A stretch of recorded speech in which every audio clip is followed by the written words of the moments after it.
हैं CMN news. मैं हूं आपके साथ कनिका। तो चलिए शुरुआत करते हैं कुछ अहम खबरों के साथ। फर्रुखाबाद में भारतीय जनता पार्टी के तीनों उम्मीदवारों ने कलेक्ट्रेट पहुंचकर नामांकन दाखिल कर दिया। आपको बता दें कि भारतीय जनता पार्टी ने फर्रुखाबाद से मेजर सुनील दत्त, द्विवेदी भोजपुर से नागेंद्र सिंह राठौर तथा अमृतपुर से सुशील चाके को प्रत्याशी बनाया है। तीनों वर्तमान में भाजपा विधायक हैं।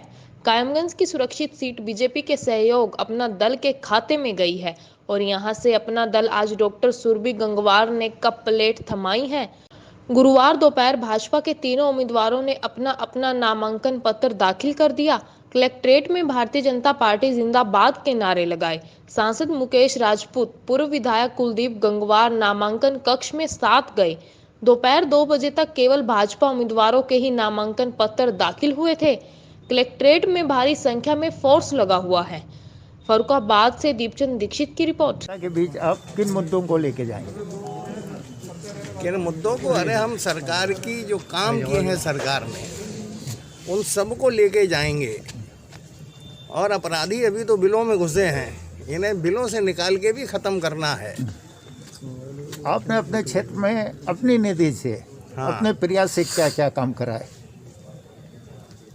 अपनी निधि से हमने सरकार के अलावा सरकार ने जो काम करा है वो तो ना सरकार के अलावा हमने नीव करोरी धाम में विकास के काम करवाए हैं जी। और बाकी तो गलियां वलियां सड़कें वड़कें हैंडपम्प यही काम हुए। निधि का उपयोग यही होता है, छोटे छोटे काम है, कहीं पुलिया बनना है, कोई छोटा मोटा रास्ता बनना है, या गरीबों को कुछ मदद देनी है, कोई इलाज वगैरह होना है, तो मुख्यमंत्री सहायता कोष से अथवा अपने कोष से उनको सहायता देना, ये सब निधि के काम होते हैं, वो कराए गए। नहीं, जो आपने अपनी निधि से कुछ नहीं, बड़े प्रोजेक्ट निधि से नहीं होते। अच्छा, आगे 10 लाख तक की सीमा होती है। जनता के बीच आप क्या लेकर अपनी बात रखेंगे? जाके अपनी उपलब्धियों को लेके जाएंगे जनता के बीच में। और जो काम अभी रह गए हैं, अब ऐसा नहीं कि पूरे काम हो गए हैं, जो काम अभी रह गए उनको हम पूरा कराएंगे। आप क्षेत्र में सबसे पहले जीतने के बाद क्या कराना चाहेंगे?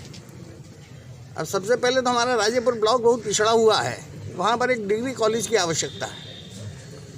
और दूसरा गंगा का पुल, ये जो मणियन घाट पर कमालगंज और कड़हर के बीच में पिछले 2 वर्षों से 3 वर्षों से लगातार हम प्रयासरत थे, लेकिन अभी स्वीकृत नहीं हो पाया, उसे स्वीकृत कराना है। अच्छा, गंगा एक्सप्रेस वे इस बार नहीं आ पाया, अगली बार क्या प्रयास करेंगे आप? नहीं, फर्रुखाबाद से लेके और गंगा एक्सप्रेस वे और यमुना एक्सप्रेस वे, यानी आगरा लखनऊ चित्रकूट, इन दोनों से कनेक्ट करने के लिए 4 लेन बनवाने का काम करेंगे। और हमारा सबका प्रयास रहेगा, माननीय सांसद जी का, बाकी सारे विधायकों का। थैंक यू की है।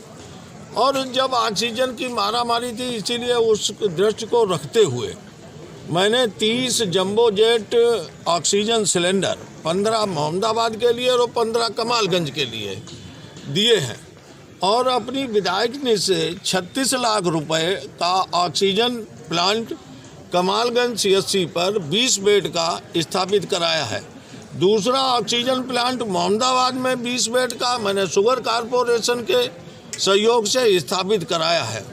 पहले तो भगवान न करे कि ऐसी कोई स्थिति पैदा हो, लेकिन अगर फिर भी कभी ऐसी स्थिति पैदा हुई तो मैं समझता हूँ कि अब बाहर शिफ्ट करने की आवश्यकता नहीं होगी, हम सबका उपचार यहीं अच्छी प्रकार से कर सकेंगे।